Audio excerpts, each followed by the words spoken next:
여러분 안녕하십니까. 경제현장 오늘 고광철입니다. 오늘의 주요 뉴스 전해드리겠습니다.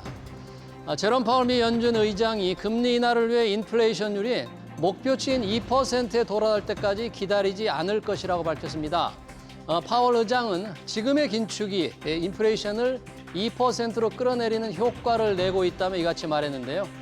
파월 의장의 발언으로 시장에선 9월 기준금리 인하 기대감이 더 높아졌습니다.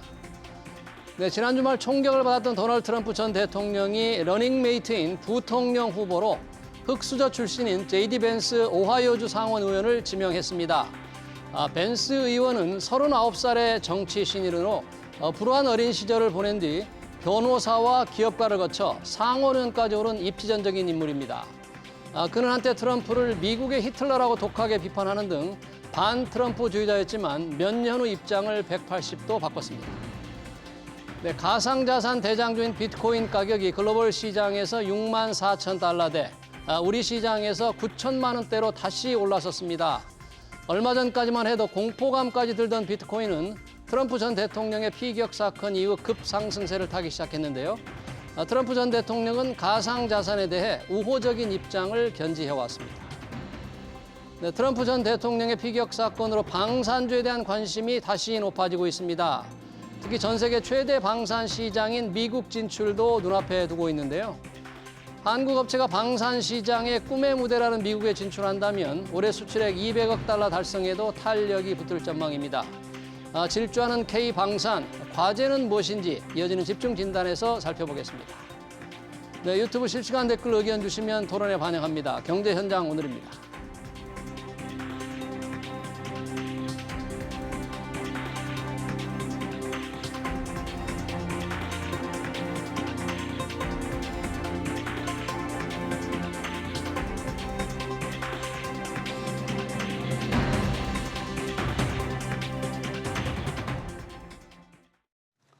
네, 방산 기업들의 무기 수출이 날개를 달았습니다. 트럼프 전 대통령의 피격 사건으로 방산주들의 주가도 뛰고 있는데요.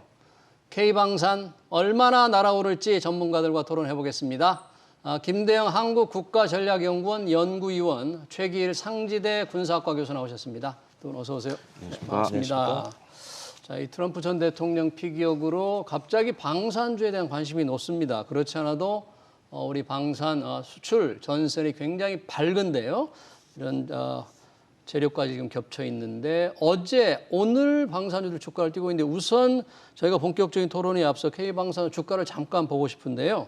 최기일 교수님, 오늘 상황 어떻습니까? 방산주 주가 동향이 지금? 예, 그 트럼프 피격 사건 이후에 네. 국내 방산주들이 일제히 급상승했습니다. 네. 어제 증권가에서는 LIG넥슨과 현대로템이 예. 52주 최고가 경신을 했었고요. 예. 그리고 오늘 오전까지도 네. 현재까지도 지금 현재 하나시스템, 네. 하나에어로스페이스와 한국항공우주산업 등 주요 방산 5대 기업들이 일제히 또 주가가 오르고 있는 상황입니다. 네, 트럼프 피격 사건으로 더 뛰고 있는데 트럼프 피격 사건으로 지금 트럼프 전 대통령의 11월 대선 당선 가능성은 조금 높아져 있는 상태잖아요. 그것 때문에 우리 방산주 수혜를 본다 그러는데 왜 트럼프 대통령의 당선 확률이 올라가면 방산주가 더 좋아진다고 그렇게 보나요? 일단 이제 과거 트럼프 전 대통령 재임 기간을 좀 살펴볼 필요가 있습니다. 예. 2017년에 이제 취임을 하고 나서 얘기했던 게 뭐냐면 미국 우선주의, 그리고 동맹국들에게 그다음에 이제 방위비 압박을 했고요. 네. 또 한 가지로는 동맹국들한테 국방비 지출을 더 많이 해라. 특히 이제 나토 회원국들한테 GDP의 2% 정도는 국방비로 써야 한다라고 얘기를 했었거든요. 예. 근데 이게 좀 아이러니한 게 지금 돌이켜 보면 이제 우크라이나 전쟁 전이었잖아요. 2017년이면. 그렇죠. 근데 그때 만약 나토 회원국들이 2% 이상 국방비를 썼다 그러면 네. 아마 우크라이나전이 안 일어났을 수도 있었을 겁니다. 그랬더라.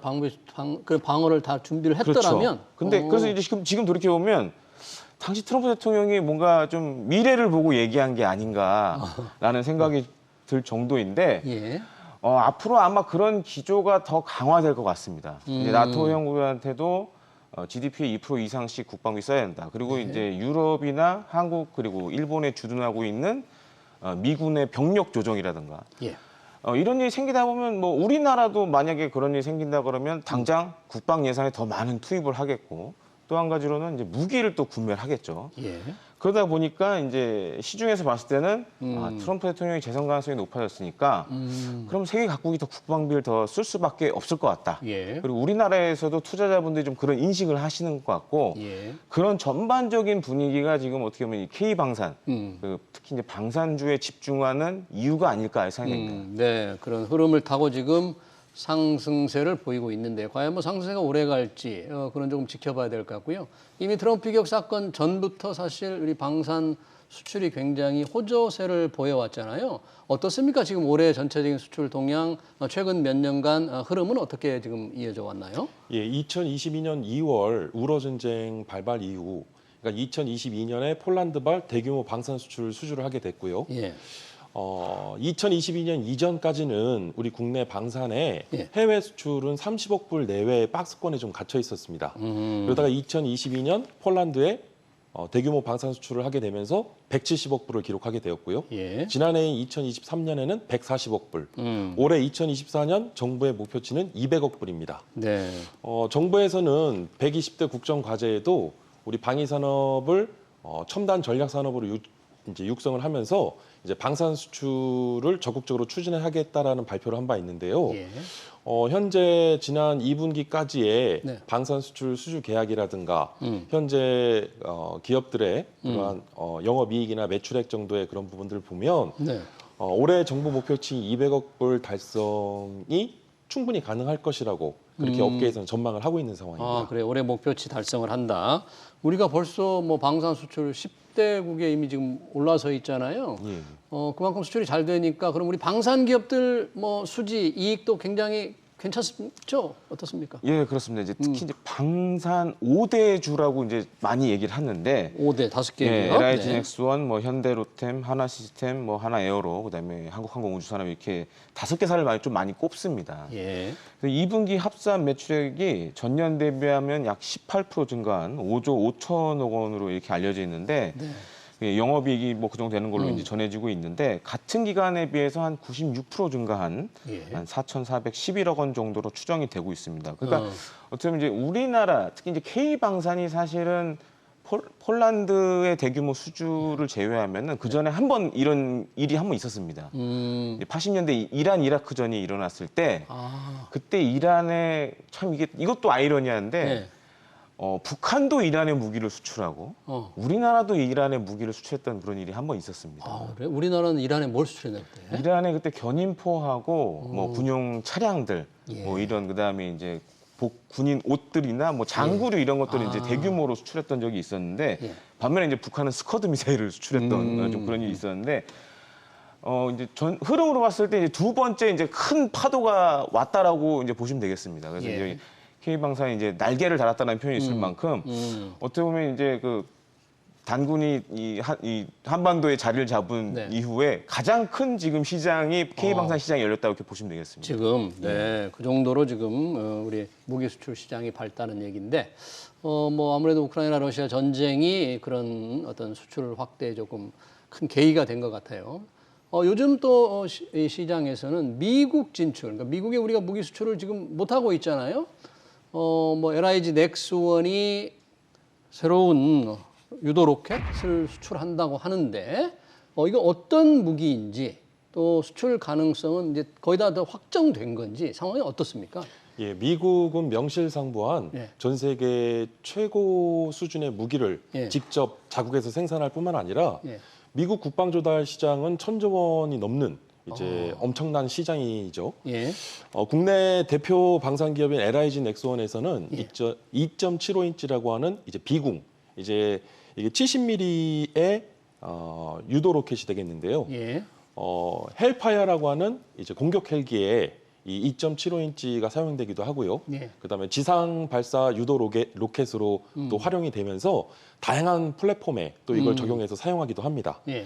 사실 최근에 이제 미국의 FCT 평가를 통해서 이제 현지에서도 시험 평가에 또 합격을 한 바 있고요. 그 거의 최종 관문을 통과한 겁니까 그러면? 업계에서는 지금 그렇게 바라보고 있습니다. 그래서 이러한 2.75인치 비궁은 그동안 일부 중동 지역 국가들, 그리고 동유럽 국가 예. 그리고 이외의 남미나 뭐 이런 국가들을 대상으로 해서 이제 수출 영업 마케팅을 해왔는데 이제는 미국 본토 시장까지도 겨냥을 해서 이제 수출을 목전에 두고 있다라는 것이죠. 네. 잠깐 제가 좀 덧붙여 말씀드리면 네. 비군 같은 경우에는 우리나라가 이제 북한이 많이 갖고 있는 특히 이제 공기 부양정을 잡기 위해서 이제 개발을 했습니다. 공기 부양정. 예, 북한이 이제 서해안의 갯벌 통해서 이제 대규모로 공기 부양정을 운용하고 있으니까 이런 위협을 빨리 막기 위해서는 좀 염가에 저가의 유도 무기가 필요하다고 해가지고 개발된 게 이제 비군인데 다만 이제 좀 약간 시장에서 이 FCT를 좀 너무 좀 과대 평가하시는 부분이 있는데 FCT라는 게 뭐 해군의 그 테스트. 그러니까 이제 미군이 예. 해외 무기에 관련돼서 일종의 이제 향후 도입 가능성을 놓고 적합성 평가를 하는 겁니다. 적합성. 네. 네, 근데 이 FCT를 평가를 통과했다 그래서 다 무기를 사는 건 아니에요. 아 그래요. 네. 네. 약간 지금 우리 좀 국내에서는 약간 오해를 하고 계신데 거의 뭐 수출 관문이 열린 네. 게 확정이 된 것처럼 받아들여지고 있는데 네. 반드시 그런 건 아니다. 반드시 그런 건 아니고요. 다만 이제 이 비군 같은 경우에는 중동 몇몇 국가에 이제 수출이 된 바가 있습니다. 그래서 이제 현재 그들 국가에서는 사용을 하고 있고 이제 강점을 가지고 있는 게 뭐냐면 이제 미 해군 같은 경우에는 가장 이제 좀 머리를 아파하는 게 이란 같은 경우에는 그런 소형 보트들을 이용해서 이제 공격을 하는 경우가 굉장히 많습니다. 예. 예, 그런데 그 좀 비궁이 좀 격침시킨 데 좀 특화가 돼 있어서 미 해군이 좀 관심을 갖고 있는데 사실 전 세계적으로 좀 유사한 무기 체계들이 몇 가지가 있어요. 그리고 예. 실제로 이제 미국 같은 경우에는 비군과 거의 동일한 개념의 그런 염가형 유도 로켓도 현재 개발 중이고 해서 이 도입과 관련돼서 조금은 어떻게 보면 이제 한 단계는 넘어섰는데 이게 반드시 도입을 할 거다라고 보기엔 좀 애매한 상황입니다. 그러니까 우리가 수출할 수 있는 테스트는 통과를 했는데 예. 그렇다고 해서 미국이 바로 사는 건 아닐 수 있다. 그리고 또 한 가지가 이건 뭐 우리 군도 똑같은데 예. 어떤 무기 체계를 도입하려고 그러면 이걸 이제 사업화해야 되죠. 예. 정부의 예산도 타야 되고 의회 통과도 예. 받아야 되고 하는데 그런 과정들은 아직 진행이 안 되고 있습니다. 그러니까 이제 일종의 이제 테스트만 한 거지 도입을 위한 그런 과정들은 준비가 안 돼 있는 상황이기 때문에 FCT 통과를 그러니까 반드시 예. 그게 뭐 도입한다고 보기에는 아직은 좀 이른 것 같습니다. 네, 그렇군요. 시간이 조금 이제 더 첨언드리면 네, 교수님. 우리 LIG 넥스원이 미국 시장 진출을 위해서 본격적으로 이 비공 수출을 추진한다라기보다 네. 미국 쪽 현지에서 좀 반응이 좋아요. 그래서 러브콜을 받은 거죠. 앞서 김 의원님께서 말씀하셨던 무레나라는 것은 이제 공기부양정인데 그 공기부양정이 우리 서북도서 해안 일대에서 북한으로 하여금 굉장히 심대하고도 위중한 그런 위협으로 간주되고 있는데 사실 북한이 사용하는 이 무레나는 우리 해병대랑 해군도 사용하고 있어요. 해안경찰도 사용하고 있고. 근데 어찌됐든 이 FCT 평가는 사실 우리가 높게 평가해야 되는 것은 맞습니다. 예. 그러니까 FCT 평가를 통해서 반드시 이 FCT를 통과를 했다고 해서 예. 수출되는 것은 아니지만 첫 관문을 통과했다는 데서는 우리가 높게 평가를 해야 된다. 그 말씀을 꼭 드리고 싶습니다. 만약에 첫 관문을 이제 통과했으니까 실제 수출이 이루어진다면 미국이 뭐 무기 시장이 가장 크잖아요. 예. 하여튼 좀 어떤 큰 의미를 둘 수 있지 않을까? 만약 수출이 된다 그러면? 만약에 수출된다 그러면은 비공이 만약 수출된다 그러면 굉장히 이제 브랜드 밸류 자체가 이제 확 올라가는 거죠. 그다음에 이제 LIG 만드는 LIG 넥스원도 가치가 이제 굉장히 세계적인 기업이 될 수가 있고 그런 측면에서 향후에 만약에 정말 미 해군이 도입한다 그러면 이 만들고 있는 LIG 넥스원은 정말 세계적인 유도무기 제작사로 이제 한 단계 이제 업그레이드 되는 거죠. 그래요. 그런 측면에서 봤을 때는 뭐 향후에 만약 정말 미 해군이 도입을 결정한다 그러면은 LIG 넥스원의 주가는 그야말로 이제 향후에 폭발적으로 증가할 가능성이 있다고 봐야겠죠. 네, 그러니까 지금 이 FCT의 적합성 테스트를 통과했지만 바로 수출이 되는 건 아니다. 그러나 만약에 수출이 정말로 이루어진다면 이건 대단한 쾌거라고 볼 수 있다.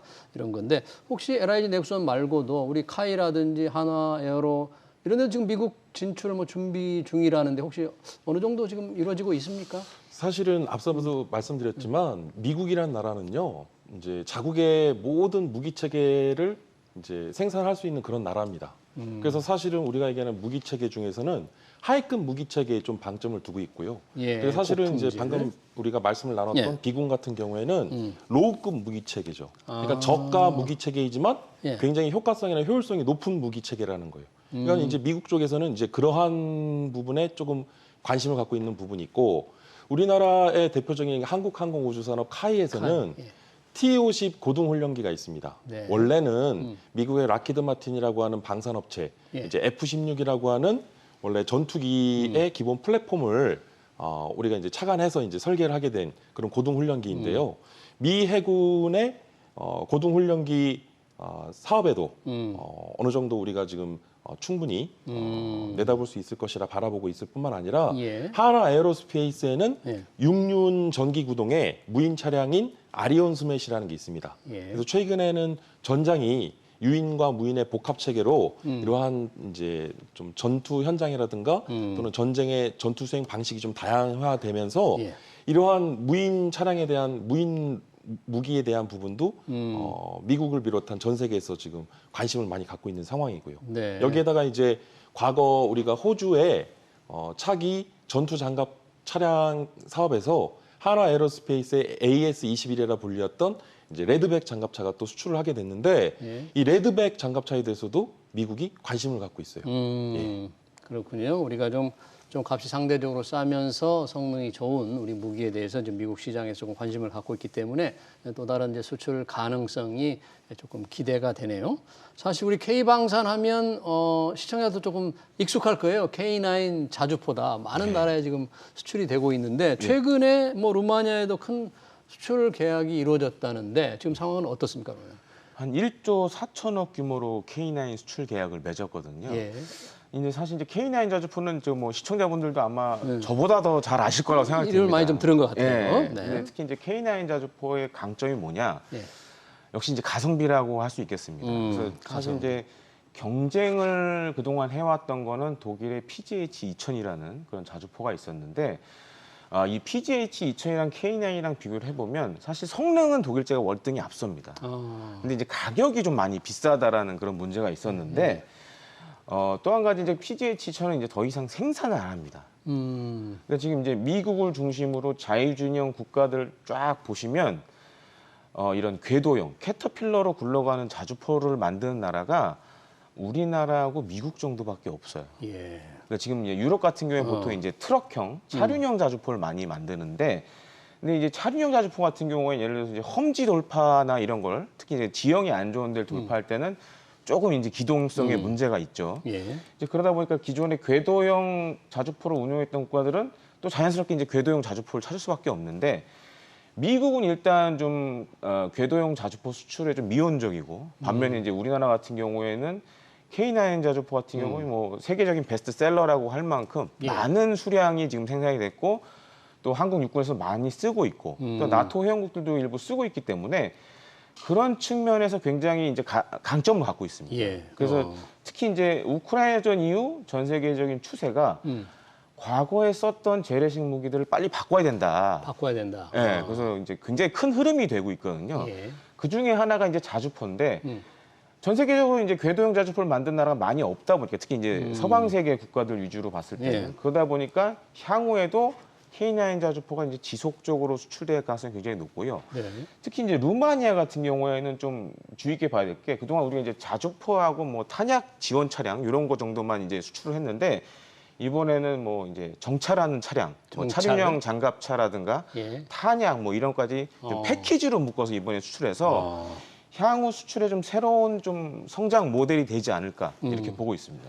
그렇군요. K9 자주포 루마니아에 뭔가 이제 새롭게 또 다른 수출 대규모 계약이 이루어졌는데 그 밖에 우리가 조금 수출 조금 기대할 만한 무기 기업은 어떤 게 있을까요 앞으로? 하나 시스템이 사우디아라비아에 이제 수출하는 천궁2 레이더 예. 이게 1조 2조 원 정도 규모가 됩니다. 네. 그래서 사우디아라비아에 또 다기능 레이더를 또 공급하기도 하고요. 그다음에 천궁의 핵심 센서가 되죠. 예. 그다음에 국내에 이런 위상 배열 다기능 레이더와 같은 이러한 또 전투 체계와 관련된 부분들도 완성된 전투 플랫폼에 대한 무기 체계뿐만 아니라 네. 이러한 전투 지원 체계에 대한 부분들까지도 패키지로 해외에서 좀 각광을 받고 있는 상황입니다. 네, 우리 좀 무기 회사들을 좀 몇 가지 계속 얘기를 해주시고 있는데 그 중에 좀 관심을 끌고 있는 게 또 한화 에어로스페이스네요. 계속 뭔가 이거 미국 수출도 추진하는데 요즘 주식 시장에서는 한화 에어로스페이스가 인적 분할을 한다 9월에 이런 이제 뉴스가 나오고 있잖아요. 뭔가 사업을 조금 재편하는 것 같아요. 방산에 집중한다는데 그런 어떤 전략이 좀 확실히 들어 있는 겁니까 이게? 예, 그렇습니다. 그러니까 민수 분야를 지금 하나 에어스페이스도 일부 하고 있는데, 예. 요거 이제 인적 분할 해가지고 띄어내고, 지금 하나 에어로스페이스 잘 보시면은 밑에 이제 한화 시스템도 있고, 예. 하나 오션도 있거든요. 그러니까 하나 오션 같은 경우에는 물론 이제 그 조선 쪽으로도 굉장히 유명하지만 특히 조선 안에서도 이제 특수선 사업, 군함과 관련된 부분을 많이 하고 있습니다. 그래서 예. 최근에 하나 오션이 한 것 중에 하나가 호주의 그 오스탈사 인수라든가, 그다음에 미국 해군의 뭐 MRO 사업, 그다음에 이제 호위함 건조 이런 거에 이제 적극적으로 뛰어들고 있는데 예. 하나 에어로 이렇게 좀 그룹이나 에어로 얘기를 들어보면 이제 특수선 특히 이제 군함 같은 경우에는 사실 이제 국내 시장 같은 경우는 거의 포함한 상태입니다 지금 이 군함 같은 경우에. 그래서 해외로 나가야지만 향후 성장의 가능성이 있다 이렇게 보고 있고 방산도 집중을 하고 있지만 한화 에어로스페이스에서 좀 주목을 해야 될 게 예. 엔진 국산화를 지금 진행을 하고 있거든요. 엔진의 국산화. 네, 그래서 이제 그 터보팬 엔진 국산화라든가 그다음에 예. 이제 터보 프롭 엔진 국산화.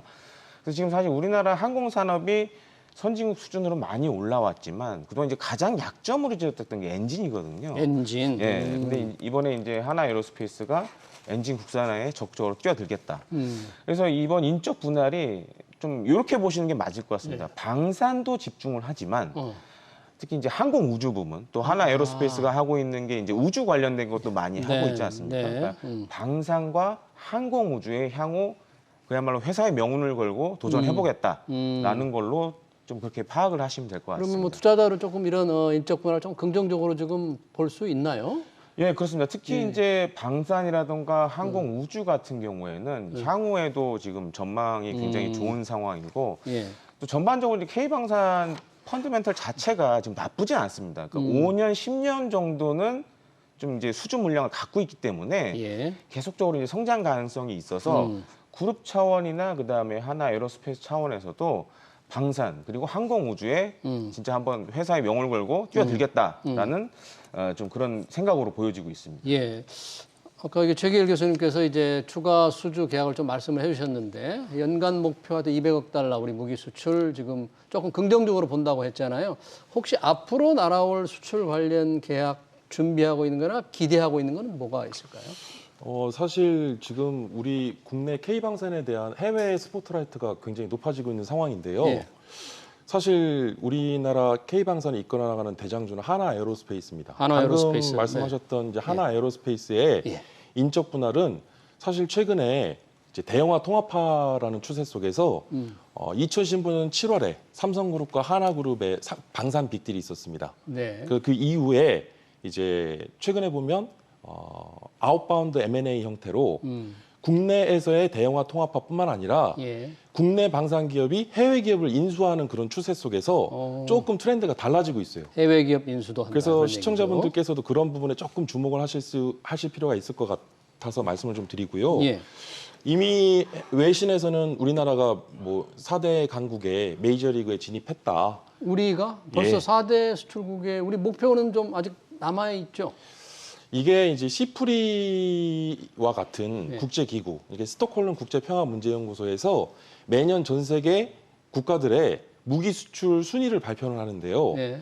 5년 동안의 평균 합산치를 이제 순위 발표에 사용을 하는데 딜리버리, 그러니까 네. 납품 실적을 기준으로 해서 발표를 합니다. 네. 근데 우리나라 한국 정부는 컨트랙트, 수주 기준으로 발표를 하거든요. 우리는 이게 가령 이제 2022년에 예. 우리가 폴란드발 대규모 방산 수출을 하게 됐는데 네. 2022년에는 기본 이행 계약을 맺고 예. 그리고 이 기본 이행 계약에 대한 실행 이행 계약을 이듬해인 지난해 2023년 그리고 지금 2024년에 실행 계약을 맺음으로써 2022년에 계약을 맺은 걸 작년과 올해 지금 납품이 시작되고 있는 거거든요. 네. 그러니까 결국은 이제 수주 시점과 납품 시점에 일종의 좀 괴리가 발생하기 때문에 시프리아 같은 국제기구에서 발표하는 이제 그러한 순위에는 2022년과 2023년에 우리의 대규모 방산 수출의 납품 실적은 이제 포함이 안 돼 있는 부분이 있기 때문에 예. 사실 현 정부에서도 2027년까지 예. 전 세계 4대 강국의 무기 수출 국가에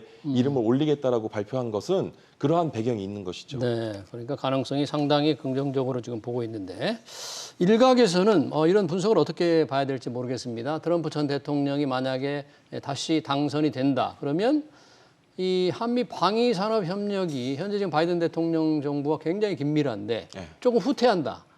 그래서 오히려 수출이 조금 둔화되지 않을까 이런 자료를 냈던데 산업연구원에서 그런 건 좀 어떻게 보십니까?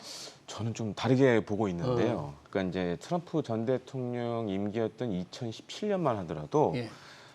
미국 방위 산업이 좀 영향이 좀 있었습니다. 근데 이제 우리가 주목해야 될 게 이 코비드 19이 오면서 예. 지금 사실상 그 항공 우주 그다음에 방산 쪽의 공급망이라든가 여러 가지 문제가 지금 많이 발생을 하고 있어요. 예. 그 대표적인 이제 무기의 원가 가격이 계속 올라가고 있거든요. 네. 더욱이 이제 좀 더 이제 주목해야 될 게 미국의 방산업체들이 굉장히 호황입니다. 미국에. 네. 이제 2017년 트럼프 대통령이 재임 기간에는 사실 이제 미제 무기를 많이 사라고 얘기를 많이 했어요. 예. 동맹국들한테. 근데 지금은 어떤 상황이냐면 이게 전 세계적으로 가장 지금 많이 팔린 전투기가 F-16 전투기인데 예. 한 4,000대 이상이 생산이 됐습니다. 근데 지금 F-16 전투기 살려면은 번호표를 뽑고 한 2년, 3년을 기다려야 돼요. 지금요? 네. 네. 그러니까 미국의 웬만한 무기 체계들은 지금 2, 3년은 지금 도입이 좀 어려울 정도로 공장 라인이 아주 빡빡하게 있습니다. 이미 계약이 다 차 있다. 그래서 지금 트럼프 대통령이 만약에 재임을 한다 그래도 그렇게 얘기를 해도 지금 미국 무기를 살려 그러면 예. 뭐 3년 이상은 기다려야 돼요, 다. 그래서 일례로 이제 폴란드 같은 경우가 대표적인 사례인데 이제 미국의 동맹국들이 미국 무기를 사는 이유가 딱 한 가지 있습니다. 네. 물론 좋은 것도 있지만 미국과의 연합 작전을 하기 위해서는 무기 체계의 호환성이 굉장히 중요합니다. 그래서 폴란드 같은 경우에도 물론 우리나라 무기도 많이 샀지만 예. 가장 많이 산 건 미국 무기입니다. 미국 무기다. 네. 네. 그 다음으로 이제 우리나라 무기를 선택을 했는데 예. 현재 미국의 방산업체들이 사실상 더 이상 추가 물량을 받기가 어렵기 때문에 예. 지금 아마 이제 재선해도 각 동맹국들한테 다시 그 얘기를 할 겁니다. 이제 국방비 올려라. 근데 그렇게 되면 정작 이제 수혜를 받는 건 물론 미국 업체도 수혜를 받겠지만 이제 우리나라라든지 아니면 유럽의 방산업체들 이런 나라들이 오히려 수혜를 더 볼 가능성이 높지 않을까 이렇게 보여집니다. 지금 우리 방산의 지금 대표적인 게 아까 빅5 5대 기업을 좀 말씀해 주셨는데 혹시 5대 기업이라든지 5대 기업이 아닌 기업 중에서 향후 방산 수출에 조금 주목하는 기업이 있다면 두 분은 어느 기업을 좀 꼽아 주시겠습니까? 예, 뭐 사실은 지금 5대 기업 외에 우리가 예. 좀 주목할 기업은 예. 이제 풍산을 좀 주목할 필요가 있는데요. 풍산. 예. K9 자주포, 이제 수출 효자 품목이죠. 예. 그다음에 K2 전차도 지금 해외에 또 많은 스포트라이트를 받고 있는 상황인데 사실 자주포와 전차로 싸우는 게 아닙니다. K9 자주포에는 155mm 포탄, 예. 그리고 K2 전차에는 55 구경장에 예. 120mm 활강포를 쓰면서 결국은 포탄이 싸우는 거거든요. 쉽게 얘기하면. 예. 근데 우리나라의 풍산이 전 세계적으로 포탄 생산 품질도 우수하고 생산 능력도 매우 우수합니다. 예. 그래서 우리가 조금 주목해야 되는 부분이 풍산인데 지금 말씀하셨던 5대 방산주에 비해서는 상대적으로 조금 저평가되어 있는 부분이 없지 않아 있죠. 그래요? 그러니까 탄약, 무기 이런 수출이 굉장히 늘어날 수 있다. 그렇게 지금 보는 거네요. 풍산이. 또 한 가지로는 뭐 아직 이제 우리 정부가 옵션이긴 하지만 예. 지금 한국과 러시아 관계가 지금 안 좋지 않습니까? 그렇죠. 지금 그래서 이제 우크라이나에 대한 뭐 직접적인 군사 지원을 사실 지금 옵션으로 들고 있는데 만약에 우리 정부가 우크라이나에 대한 살상 무기 지원을 결정을 한다. 그랬을 경우에 가장 1차적으로 할 수 있는 게 예. 우리가 지금 군에 이제 유사시에 사용할 그런 155mm 포탄들이 뭐 들리는 바에 하면 뭐 적게는 400만 발, 많게는 500만 발 정도 있다 그래요. 그래서 이제 만약에 그 탄약들을 일부 공급하기 시작하면 다시 그걸 채워놔야 됩니다. 그래야 되겠네요. 그러면 그걸 만들 수 있는 회사가 풍산이죠. 아, 그리고 또 한 가지로 이제 풍산 얘기해 줬으니까 네. 저는 이제 좀 저평가됐다고 보는 회사가 한화 시스템입니다. 한화 시스템? 예. 그건 뭘 만드는 겁니까? 한화 시스템 경우 같은 경우에 이제 뭐 레이더라든가 이제 음. 각종 센서류들을 많이 만드는데 예를 들어서 이제 K2 전차나 이런 데 들어가는 조준경이라든가 네. 야간에도 낮같이 볼 수 있는 연령상 조준경 같은 걸 달고 있거든요. 그리고 이제 그 풍산 같은 경우에는 어떻게 보면 이제 K2 전차라면 추출하면 탄약 수혜주로 이렇게 꼽히는데 예. 한화 시스템 같은 경우에는 K2 전차에 들어가는 각종 전자장비들, 특히 중요한 사격 통제 장비를 다 만들기 때문에 K9 자주포나 K2 전차가 수출되면 또 상대적으로 이익을 얻는 그런 회사이기 때문에 네. 향후 좀 투자하실 때 주의 있게 보시면 좋을 것 같아서 말씀드립니다. 네, 잘 알겠습니다. 날개를 단 K방산 수출 전망과 전략까지 토론 여기서 마치겠습니다. 지금까지 김대영 한국국가전략연구원 연구위원 최기일 상지대 군사학과 교수였습니다. 두 분 고맙습니다. 네, 감사합니다.